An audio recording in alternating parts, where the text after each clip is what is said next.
오늘은 NMR에 대해서 공부하도록 하겠습니다. 수소원자를 그려놓았는데요. 수소원자는 양성자와 전자 두 개의 입자로 구성이 되어 있지만 세 가지 종류의 가군 동량을 가지고 있습니다. 먼저 전자는 궤도 가군 동량이라고 하는 것을 갖고 있고 스핀 가군 동량이라는 것을 가질 수 있습니다.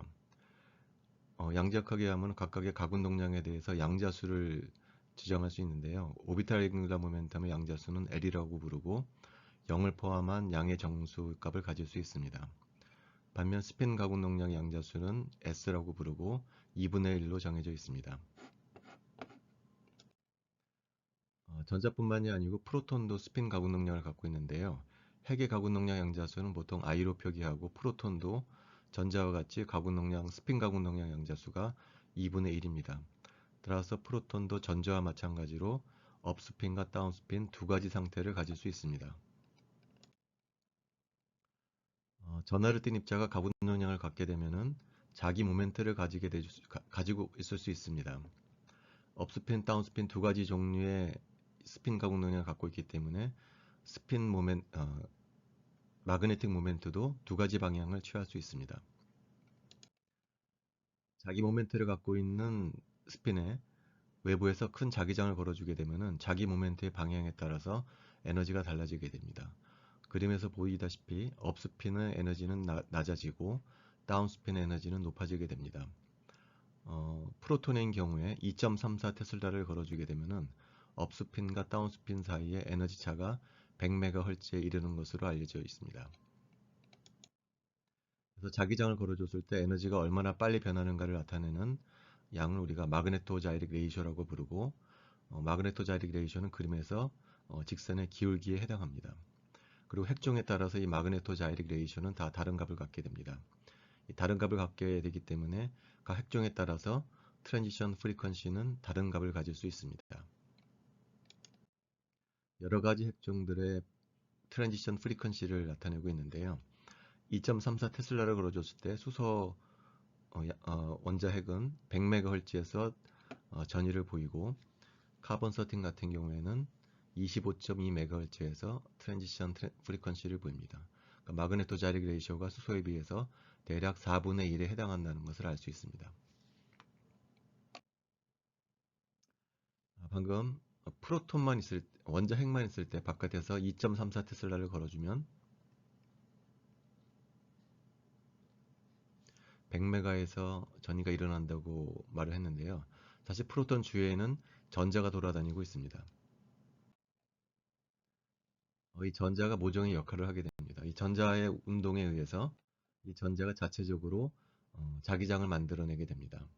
따라서 이 안에 있는 프로톤은 바깥에서 걸어준 자기장뿐만이 아니고 전자가 만들어내는 자기장을 함께 느끼게 됩니다. 이 프로톤이 느끼고 있는 실제 자기장을 우리가 비로컬이라고 부르고요. 따라서 비로컬은 바깥에서 걸어준 자기장에서 전자가 만들어낸 자기장을 빼준 양을 프로톤은 느끼게 됩니다. 따라서 프로톤의 트랜지션 프리퀀시는 바깥에서 걸어준 자기장에 의해 결정되는 것이 아니고 프로톤이 실제로 느끼고 있는 비로컬에 의해서 결정이 됩니다. 그리고 비로컬은 다시 뭐에서 결정이 되냐면 시그마라고 하는 파라미터에 의해서 결정이 됩니다. 만약에 바깥에서 걸어준 자기장이 이 방향이고 전자에서 만들어진 자기장이 그와 반대 방향이 된다고 하게 되면은 비로컬은 바깥에서 걸어준 자기장보다 작은 자기장을 느끼게 돼서 트랜지션 프리퀀시가 100MHz에서 작은 쪽으로 이동하게 됩니다. 만약에 주위에 전자가 많게 되면은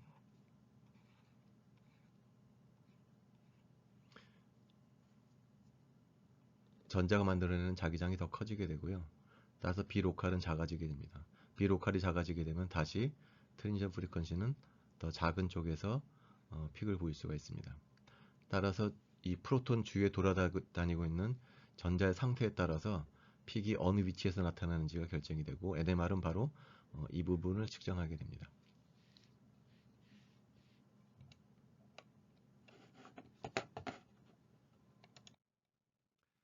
NMR에서는 X축이 파장이 아니고요. 케미컬 시프트라고 부르는 델타 값입니다.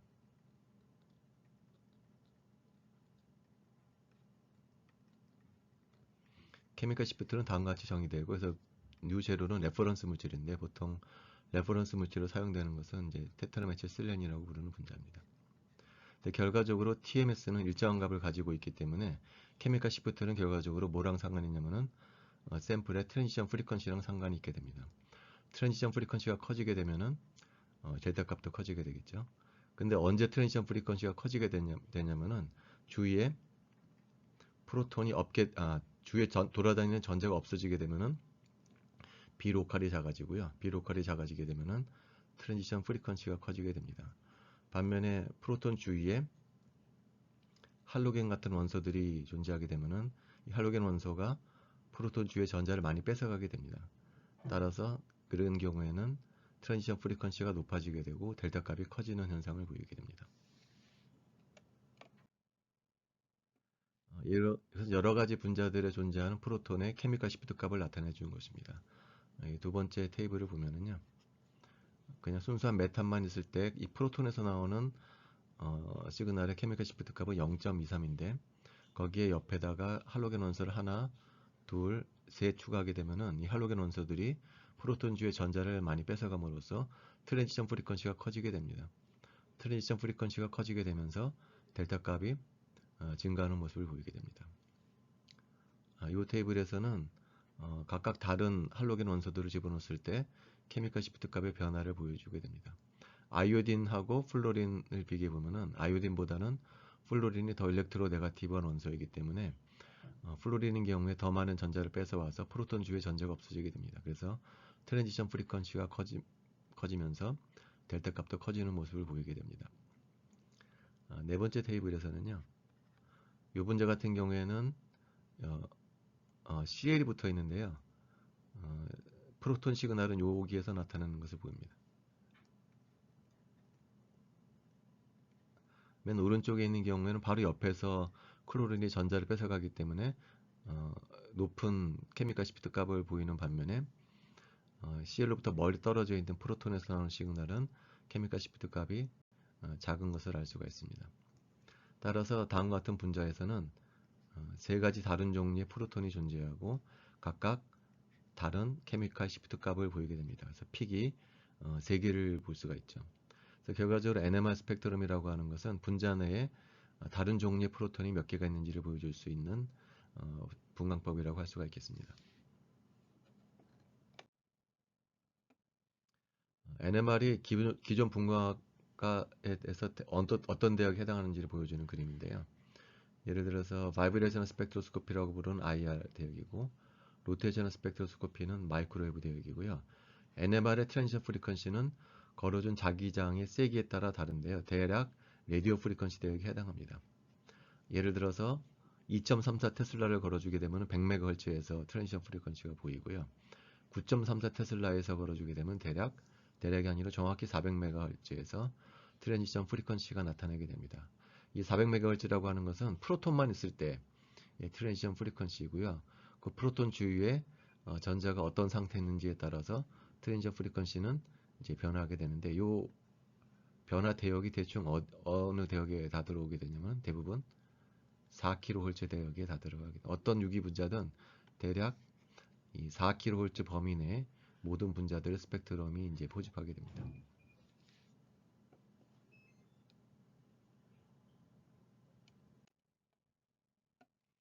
NMR 스펙트럼으로 할 수 있는 실험 중에 하나인데요. 실험식이 C3, H6O2인 경우에 두 가지 분자 구조를 생각할 수가 있는데요. 이 두 가지 분자 구조 중에 어떤 분자인지를 알 수 있는 방법이 바로 NMR 스펙트럼입니다. NMR 스펙트럼을 찍어봤더니 예를 들어서 두 개의 픽이 보였다 라는 얘기는 뭐냐면은 이 분자 내에 서로 다른 종류의 프로톤이 두 개가 있다라는 것을 암시하게 됩니다. 따라서 우리는 이 두 가지 분자 중에 왼쪽 분자에 해당한다는 걸 알 수가 있는데요. 여기에 두 가지 다른 종류의 프로톤이 존재함으로써 픽이 두 개가 나온다는 거죠. 만약에 오른쪽 분자였다라고 그러면은 픽이 몇 개가 나오냐면은 이렇게 세 가지 다른 종류의 프로톤이 있어서 픽이 세 개가 보였을 것입니다. 근데 두 개의 픽이 보이는 것으로부터 우리는 왼쪽 분자에 해당한다는 것을 알 수가 있습니다. 다음은 요 같은 분자 같은 경우도요. NMR 스펙트럼을 찍게 되면은 파란색으로 표현된 프로톤이 있고 빨간색으로 표현된 프로톤이 있는데, 이 빨간색으로 표현된 프로톤은 같은 환경에 존재합니다. 그래서 이 B 쪽에 4ppm 쪽에서 픽이 보이고요. A 프로톤은 대략 6ppm 정도에서 픽이 보이는데, 재미나는 것은 이 4ppm에서 보이는 픽은 픽이 두 개로 갈라져 있는 반면에 6ppm에서 갈라진 픽은 세 개로 갈라진다는 거죠. 이 픽이 왜 갈라지냐면은 NMR 스펙트럼을 찍으려면 바깥에서 자기장을 걸어줘야 됩니다. 근데 이 프로톤이 보기에 바깥에서 걸어준 자기장뿐만이 아니고 이 빨간색으로 표현된 프로톤도 스핀을 갖고 있기 때문에 얘네들도 작은 자석처럼 행동하기 때문에 얘가 만들어낸 자기장을 얘가 느낄 수가 있게 됩니다. 근데 이 각각의 스핀은 업스핀과 다운스핀 두 가지 종류가 있기 때문에 토탈이 네 가지 경우를 생각할 수가 있는데요. 두 스핀이 전부 업인 경우, 두 스핀이 전부 다운인 경우, 근데 하나가 업이고 다운인 경우가 두 가지의 경우가 생길 수가 있겠죠. 그래서 세 가지 다른 종류의 추가적인 자기장을 얘가 비프로톤이 느끼게 됨으로써 픽이 세 개로 갈라지게 됩니다. 반면에 이 픽은 왜 두 개로 갈라지냐면 이 비프로톤이 업스핀인 경우하고 다운스핀인 경우 두 가지 경우만 있기 때문에 픽이 이제 두 가지로 갈라진다는 거죠.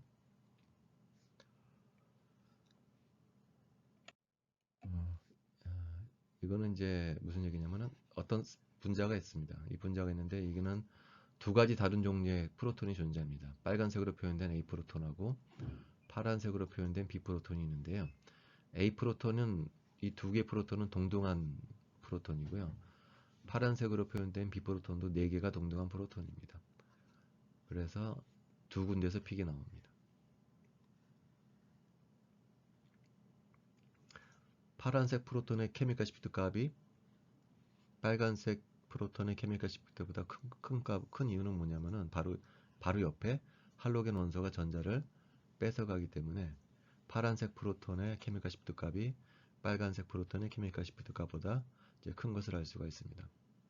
두 번째는 파란색 프로톤은 트리플렛으로 갈라지는 반면에 빨간색 프로톤은 5개로 갈라지게 됩니다. 그 이유는 왜 그러냐면은 파란색 프로톤은 두 개의 프로톤에 의해서 커플링 되기 때문에 두 개의 프로톤에 의해서 세 개로 갈라지는 것이고요.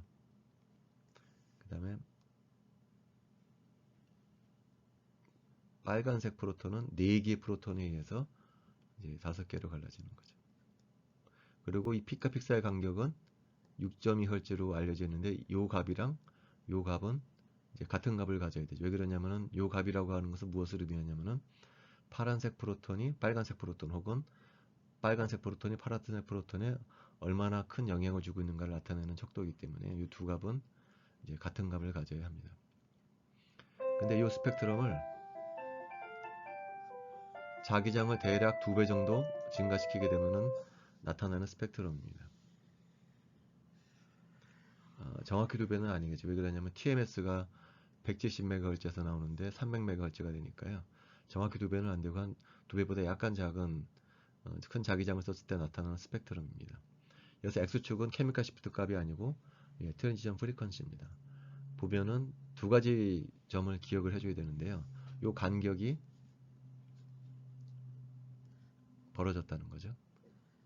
170MHz에서는 요 간격이 요만큼이었지만 2. 거의 2배 가까운 2배 가까이 세기를 증가시켜 주게 되니까 이 픽과 이 픽 사이의 간격이 이제 넓어졌다는 겁니다.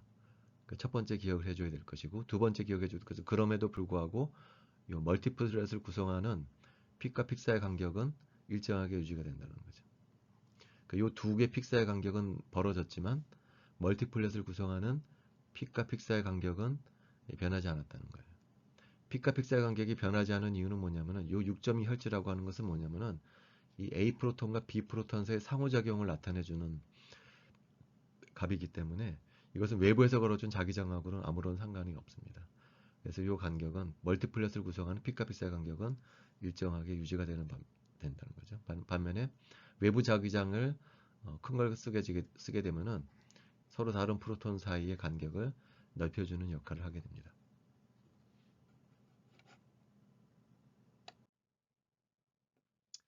여기서 우리가 좀 한 가지 생각해 볼 게 있는데요.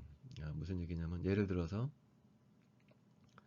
요 프로톤 값이 요 프로톤 시그널이 요 빨간색 프로톤에 의해서 3개로 갈라진다고 얘기를 했어요. 왜 갈라지냐면은 이 A 프로톤은 바깥에서 걸어준 자기장뿐만이 아니고 B 프로톤이 만들어내는 이 B 프로톤은 스핀을 갖고 있기 때문에 자기 모멘트를 갖고 있거든요. 이 자기 모멘트가 만들어내는 자기장을 추가로 느끼게 되기 때문에 우리가 픽이 갈라진다라고 했는데요. 이걸 가만히 생각해 보면은 좀 납득이 안 가는 부분이 있습니다. 왜 그러냐면은 얘가 만들어내는 여기 A 프로톤이 있고요. 여기 B 프로톤이 만들어내는 자기장이 여기 나와 있습니다. 여기 HB 프로톤이 자기 모멘트를 갖고 있기 때문에 이렇게 자기장을 만들어내겠죠. 그렇다면은 이 B 프로톤이 만들어내는 자기장을 A 프로톤이 느끼게 되는데 이 A 프로톤과 B 프로톤의 상대적인 위치에 따라서 이 A 프로톤이 느끼는 자기장의 위치가 세기나 방향이 달라질 수가 있습니다. 예를 들어서 이 프로톤하고 파란색 프로톤하고 빨간색 프로톤이 바로 옆에 있었다 라고 했을 때는 이 파란색 프로톤은 아래쪽으로 내려가는 자기장을 느끼게 될 것입니다. 근데 반면에 이 파란색 프로톤에 비해서 빨간색 프로톤이 위쪽에 있다 그러면은 이때는 위쪽으로 향하는 자기장을 느끼게 됩니다. 다시 말하면은 이 파란색 프로톤과 빨간색 프로톤의 상대적인 위치에 따라서 이 파란색 프로톤이 느끼는 자기장의 세기나 방향은 달라질 수가 있다라는 거죠. 근데 이제 문제는 뭐냐면 만약에 이 실험을 액체에서 했다라고 하게 되면은 얘와 얘의 상대적인 위치가 달라질 수가 있습니다. 왜 그러냐면은 액체에서는 이 분자가 매우 랜덤하게 로테이션을 할 것이기 때문이죠. 결과적으로 이 프로톤이 계속 파란색 프로톤 주위를 뱅글뱅글 돌게 될 거라는 겁니다. 뱅글뱅글 돌게 되면은 이 파란색 프로톤이 느끼는 자기장은 플럭추에이션을 하게 될 것입니다. 일정하게 유지되는 것이 아니고 플럭추에이션 하게 될 것이에요. 왜 플럭추에이션 하게 되냐면은 이 프로톤이 만들어내는 자기장을 이 파란색 프로톤이 느낄 때 오리엔테이션이 중요한 역할을 해주게 되는데 액체에서는 이 상대적인 위치가 계속 지속적으로 바뀌어질 것이기 때문에 결과적으로 플럭추에이션은 마그네틱 필드를 느끼게 되고요. 얘는 평균적인 것만 느끼게 되고 평균을 해주게 되면은 이게 제로로 회귀하게 된다는 거죠. 결과적으로 비록 옆에 자기장을 만들어내는 프로톤이 있지만 이것이 랜덤하게 로테이션 한다라고 하게 되면은 파란색 프로톤은 자기장을 느끼지 못하게 된다는 거죠. 따라서 커플링 된다는 것을 우리가 설명해 줄 수가 없습니다. 초기에 NMR 학자들이 이것을 설명하지 못해서 굉장히 고생을 했는데요. 들고 나온 아이디어는 다음과 같습니다.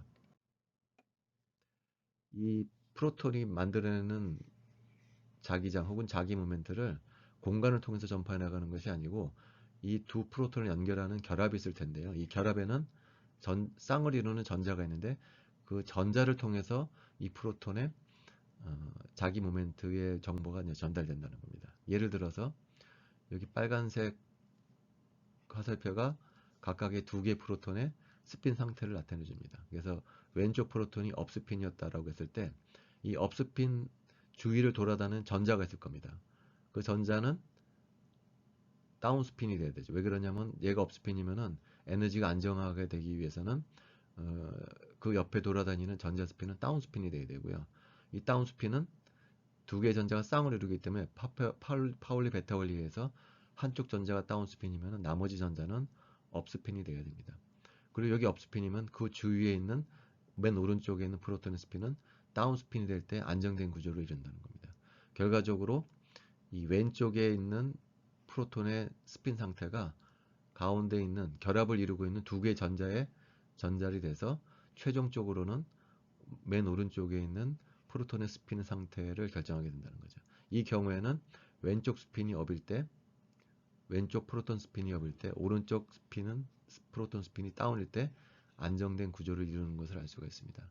반면에 오른쪽 같은 경우에는 에너지적으로 더 높은 에너지 상태를 유지하게 되는데 왜 그러냐면은 얘가 업이고 얘가 다운이고 얘가 업인데 얘도 또다시 업이기 때문에 이 두 상태는 에너지적으로 불안한 상태를 나타내주게 됩니다. 그래서 얘처럼 하나가 업인데 오른쪽 프로톤도 마찬가지로 업이 되게 되면 얘가 에너지적으로 불안하게 된다는 거죠. 근데 얘가 에너지적으로 불안하게 되고 에너지적으로 낮은 에너지 상태를 갖게 된다는 것이 무슨 이유 때문에 생기냐면 바로 결합을 이루고 있는 두 개, 쌍을 이루고 있는 전자를 통해서 핵의 스핀 상태가 전달되기 때문입니다. 이런 식으로 프로톤 간의 스핀 상태의 정보가 전달되는 메커니즘을 뭐라고 부르냐면은 스로 본드 메커니즘이라고 부릅니다. 그러니까 결합을 통해서 프로톤의 스핀 상태가 전달된다는 모델입니다. 이 두 개의 프로톤이요, 한 개의 결합에 의해서 연결되는 것이 아니고 가운데 카본 13을 중심으로 두 개의 결합을 통해서 연결될 수도 있습니다. 이때는 왼쪽 프로톤의 스핀이 업이라고 그랬을 때 이 업이 두 개의 이 결합에 들어있는 두 개의 전자쌍을 통해서 전달이 됩니다. 얘가 업이면은 얘는 다운이 되고 업이 되고, 이게 업이라고 그러면은 안정된 상태는 카본 13의 핵의 스핀 상태는 다운일 때 안정화가 되겠죠. 카본 13의 카본 13의 스핀이 다운일 때 그 주위에 있는 전자는 업 스핀이 되고, 쌍을 이루는 다른 전자는 다운 스핀이 되고, 이게 다운 스핀이 되기 때문에 맨 오른쪽에 있는 프로톤은 업 스핀일 때 안정된 구조를 이루게 됩니다. 따라서 이런 경우에는 다시 말하면 두 개의 본드를 통해서 이 프로톤의 정보가 전달될 때는 두 개가 업일 때가 더 안정된 구조를 이룹니다. 아까랑은 다르죠. 아까 결합이 하나만 더 있을 때는 하나가 업이고 하나가 다운일 때 안정된 구조를 이루는 반면에 두 개의 본드가 관여되는 경우에는 오히려 두 개의 스핀이 같은 상태, 같은 업 상태일 때가 안정된 구조를 이룬다는 겁니다. 반면에 하나가 다운이고 하나가 업인 경우가 오히려 더 안정된 상태를 유지하게 됩니다. 따라서 두 개의 프로톤이 커플링이 되더라도 이게 결합 하나를 통해서 전달이 되느냐 아니면 두 개의 결합을 통해서 전달이 되느냐에 따라서 상대적인 값이 달라질 수가 있습니다.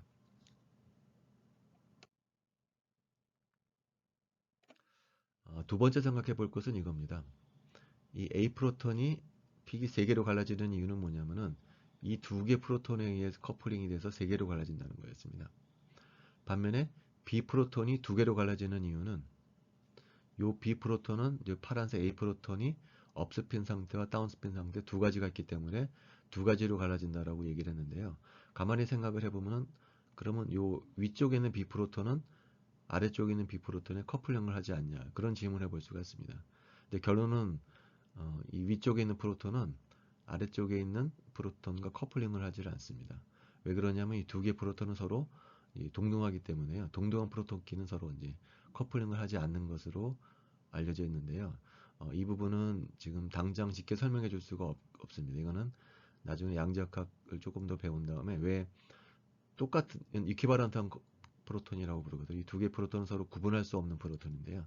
서로 구분할 수 없는 프로톤들 간에는 왜 커플링을 하지 못하는가는 다음 시간에 알아보도록 하겠습니다. 하지만 기억은 해두는 건 좋을 것 같아요. 이 A, B 프로톤이 파란색 프로톤과는 커플링을 해서 픽이 두 개로 갈라지지만 그와 동등한 구분할 수 없는 프로톤과는 커플링을 하지 않는다 라는 점을 기억해 주시기 바랍니다. 다음 실험도 재미있는 실험인데 메탄에서의 수소 프로톤의 케미컬 시프트 값은 0.23입니다. 근데 수소 하나를 일렉트로네가티브한 클로린으로 바뀌게 되면은 클로린은 전자를 뺏어가기 때문에 케미컬 시프트 값이 증가하게 됩니다. 근데 클로린보다 더 일렉트로네가티브한 플루린으로 바꿔주게 되면은 케미컬 시프트 값이 클로린 때보다 더 커집니다. 근데 재미나는 것은 뭐냐면은 클로린 때는 픽이 하나 있는데 플루린이 되면은 픽이 두 개로 갈라진다는 겁니다. 이제 클로린을 두 개를 치환해주게 되면 하나 있을 때보다 두 개의 클로린이 전자를 뺏어가기 때문에 케미칼 시프트 값이 3.06에서 5.47로 더 증가하게 됩니다. 마찬가지로 플로린도 두 개를 치환하게 되면 4.27에서 6.89로 수치값도 증가하는데 더 재미나는 것은 이번에는 세 개로 갈라진다는 거죠. 여기는 플로린 하나를 추가하니까 프로톤 NMR 시그널이 두 개로 갈라지는 반면에 얘는 세 개로 갈라집니다. 이 현상은 플로린이 스핀을 갖고 있다라는 것으로 쉽게 설명해 줄 수가 있습니다. 플로린도 스핀을 갖고 있고 얘도 업스핀을 갖고 있고 다운스핀을 갖게 됩니다. 따라서 두 개로 갈라지는 게 설명이 되겠죠. 여기도 세 개로 갈라지는 게 설명이 되겠죠. 얘가 두 개 플로린이 둘 다 업인 경우, 두 개 플로린이 둘 다 다운인 경우, 근데 하나가 업 다운, 다운 업 이런 식으로 1대 2대 1로 갈라진다는 것을 이제 설명해 줄 수가 있습니다. 그리고 앞서도 얘기했지만 두 개의 프로톤은 서로 동등한 프로톤이기 때문에 서로 간에는 커플링이 존재하지 않는다고 그랬었죠. 그러면 클로린은 왜 그러냐? 클로린이 그러면 스핀이 없냐? 얘는 스핀을 갖고 있습니다. 얘도 스핀 쿼터 넘버가 2분의 3으로서 얘도 스핀을 갖고 있기 때문에 같은 이유로 얘로 픽이 갈라져야 되거든요. 근데 클로린 경우는 갈라지지가 않습니다. 아까 스펙트럼을 그대로 보여주는 건 이게 프로톤 NMR 시그널이니까요. 여기서 프로톤 시그널이 하나 나오고 1.27이니까 여기 픽들이고요. 4.13에서 나오고 여기 픽입니다. 근데 1.27에서 나오는 픽은요. 3개씩 2개로 갈라져요. 이게 왜 3개씩 2개로 갈라지냐면은 먼저 여기는 2개의 프로톤에 의해서 픽이 3개, 3개로 갈라지게 되죠. 그 다음에 플로린이 업스핀이 있고 다운스핀이 있기 때문에 3개짜리가 2개가 나오게 됩니다. 반면에 여기 프로톤 픽은 먼저 여기 3개의 프로톤에 의해서 4개로 갈라집니다. 근데 다시 이 플로린이 업스핀, 다운스핀이 있기 때문에 4개짜리가 2개가 나오는 거죠. 그래서 복잡해 보이긴 하지만 이 플로린이 i가 2분의 1이다. 얘도 스핀을 갖고 있다는 것을 이용하게 되면은 이 스펙트럼이 설명이 됩니다. 재미나게도 클로린의 경우는 그렇지가 않다는 겁니다. 클로린의 경우에도 얘도 스핀을 갖고 있기 때문에 얘도 커플링을 야기시킬 수가 있음에도 불구하고 이 스펙트럼은 마치 클로린이 스핀이 없는 것처럼 해석을 해줘야 된다는 거예요. 얘 같은 경우에는 2개 프로톤에 의해서 커플링이 되기 때문에 3개의 픽으로 갈라지고요. 얘는 3개 프로톤의 커플링이 되기 때문에 4개로 갈라진다는 것이 설명이 됩니다. 클로린이 마치 없는 것처럼. 근데 클로린은 스핀을 갖고 있다는 거죠. 얘가 스핀을 갖고 있음에도 불구하고 얘가 왜 안 갈라지느냐에 관한 이야기입니다. 이것을 설명하기 위해서 몇 가지 예를 들어야 되는데 이거는 메탄올의 NMR 스펙트럼입니다. 첫 번째 픽은 여기 프로톤에서 나오는 시그널이고요. 두 번째 이 4개의 픽은 요 가운데 프로톤에서 나오는 시그널입니다. 자, 이 프로톤은 3개로 갈라지거든요. 왜 그러냐면 여기에 2개 프로톤이 있기 때문에 3개의 픽으로 갈라지는 것을 쉽게 설명이 됩니다.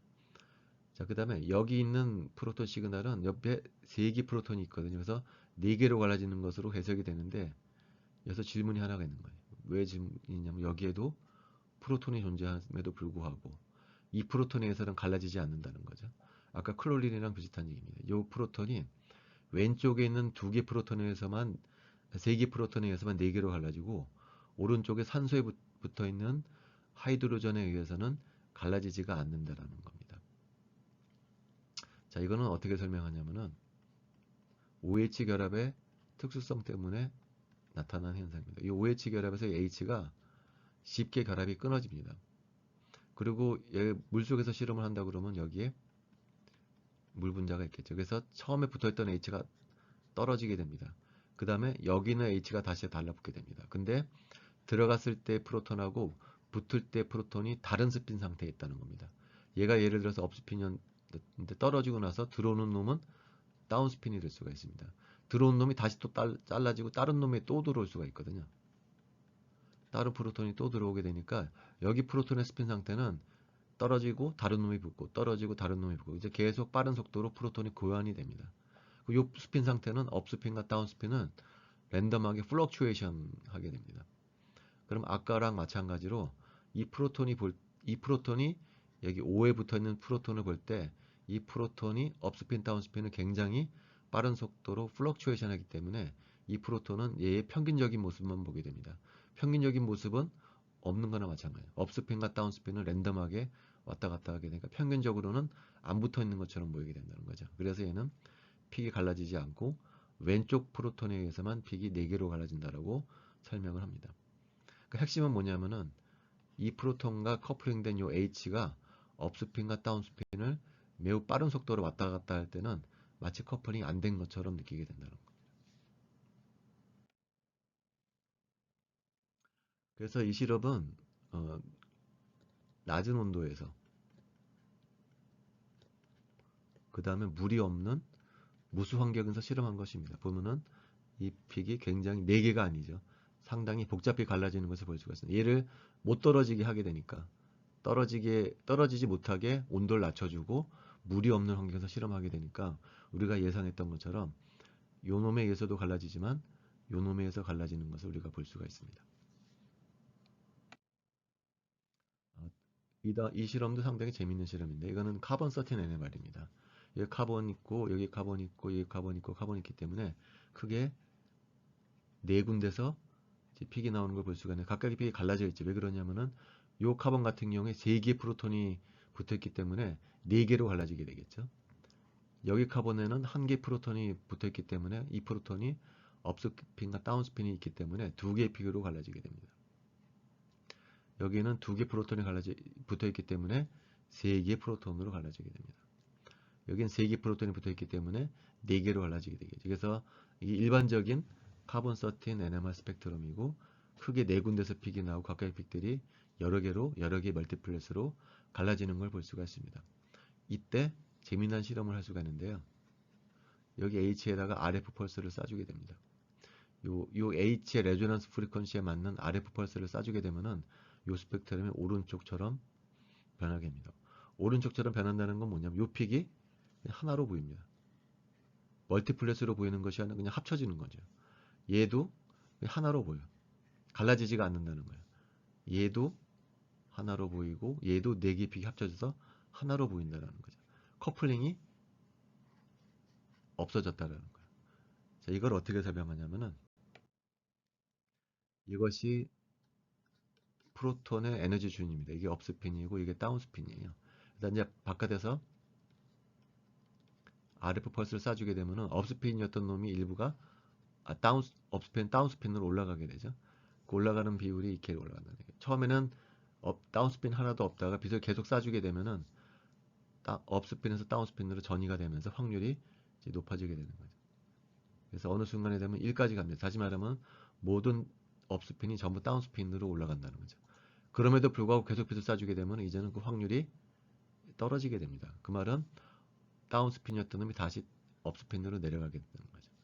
내려가고 또 계속 빛을 쏴주게 RF를 쏴주게 되면 다시 올라가고 다시 내려가고 올라가고 내려 이런 식으로 계속 오실레이션을 하게 된다. 업스핀, 다운스핀, 업스핀, 다운스핀, 업스핀, 다운스핀 이런 식으로 빠른 속도로 업스핀과 다운스핀을 왔다리 갔다리 한다는 거예요. 평균적으로 따라서 이 RF 펄스를 계속 쏴주게 되면은 이게 업스핀, 다운스핀, 업스핀, 다운스핀은 계속 왔다리 갔다리 하면서 평균적으로 업스핀이 반, 다운스핀이 반 있는 상태로 보이게 된다는 거죠. 그래서 이 픽이 안 보이게 된다는 거죠. 그러니까 예를 들어서 여기에다 RF 펄스를 쏴준다.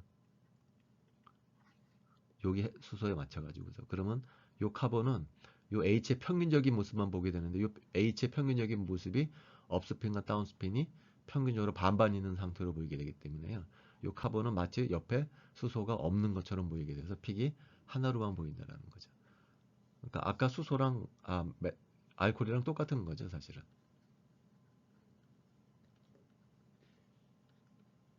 VH에서 이것이 계속 떨어졌다 붙었다를 반복하면서 업스핀과 다운스핀을 반복하는 것처럼 여기도 RF 펄스를 쏴주게 되면은 이 프로톤의 상태가 업스핀과 다운스핀은 굉장히 빠른 속도로 플럭츄에이션 하게 되기 때문에 이 카본은 평균적인 모습만 보게 돼서 마치 옆에 수소가 없는 것처럼 느끼게 된다는 거죠. 우리가 이 얘기를 왜 했냐면은 여기 플루린은 스핀을 갖고 있기 때문에 커플링이 돼서 픽이 2개로 보이고 3개로 보이게 된다는 거였어요. 근데 클로린은 여기 보다시피 스핀을 갖고 있음에도 불구하고 마치 연결이 안 된 커플링이 안 하는 것처럼 픽이 하나로만 보인다는 것이 의문점이었습니다. 이제 결론을 얘기할 텐데요. 그 차이는 뭐냐면은 F의 스핀 퀀터 넘버는 2분의 1이고 플루린의 스핀 퀀터 넘버는 2분의 3. 이것 때문에 나타나는 현상입니다. 원자핵 물리학자들이 공부한 바에 의하면요. 재미나게도 핵의 모양이 다르다는 거였어요. 스핀 쿼터 넘버가 핵 스핀 쿼터 넘버가 2분의 1인 핵들은 핵의 모양이 구형 대칭인데 반해서 2분의 3이라든지 2라든지 그러니까 2분의 3 이상인 스핀 쿼터 넘버를 갖고 있는 핵들은 원의 모양을 갖고 있지 않고 이런 식으로 타원의 모양을 갖고 있다는 거예요. 이것이 중요한 역할을 하게 되는데요.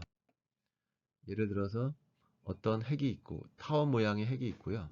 그 주위에 전하들이 분포하고 있습니다. Y축에는 마이너스 Q, X축에는 플러스 Q라는 핵 전하들이 분포하고 있을 때 왼쪽과 이 타원형이 왼쪽처럼 누워 있고 오른쪽처럼 서 있을 때 어느 상태가 에너지적으로 안정되냐면은 오른쪽 모양을 하고 있을 때가 에너지적으로 안정된 형태입니다. 그러니까 요 타원 모양을 하고 있는 원자 핵은 플러스 Q와 마이너스 Q가 이런 식으로 배치되어 있을 때는 오른쪽처럼 서 있으려고 하는 경향이 생긴다라는 거예요. 그럼 만약에 요 주위에 전하량 분포들이 이렇게 회전을 하게 됐다. 회전하게 되면 이 타원도 같이 따라가게 된다는 거예요. 이 마이너스 Q, 플러스 Q가 이제 주위에 있는 원자 핵을 나타내주고 얘기하거든요. 주위에 있는 원자들을 나타내주는 건데요. 그 원자들이 회전한다. 그래서 이게 기울어졌다 그러면은 그 기울어진 것을 따라서 이 원자 핵도 따라가게 된다는 겁니다. 이게 무슨 얘기냐면은 이게 원자 핵이고요. 그 원자 핵에는 마그네틱 모멘트를 갖고 있거든요. 방향을 갖고 있는 마그네틱 모멘트가 있는데 주위의 원자 핵들이 움직이면은 타원이 방향을 바꾸게 되면서 마그네틱 모멘트도 방향을 바꾸게 됩니다. 얘가 더 돌아가게 되면은 마그네틱 모멘트도 이제 바뀌게 됩니다. 근데 얘가 왜 돌아가냐?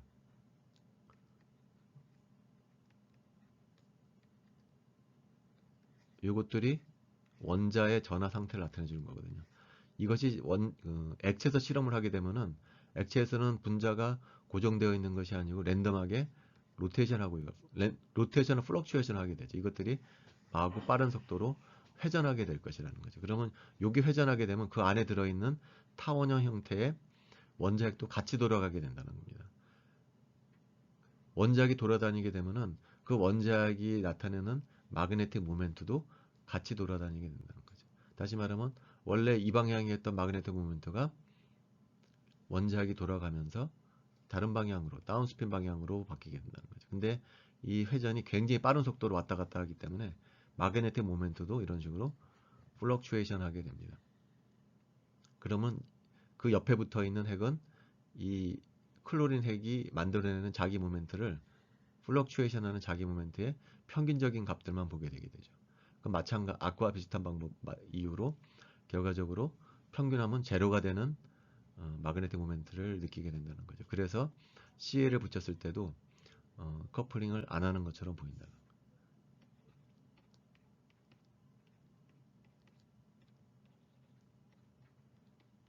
요 H가 보기에 요 CL의 마그네틱 모멘트가 처음에는 이 방향이었다가 조금 지나가면은 이 방향이었다가 또 조금 지나가게 되면은 요 방향이었다. 이런 식으로 마그네틱 모멘트가 계속 바뀌게 되기 때문에 요것은 그것에 평균된 것들만 보게 된다는 거죠.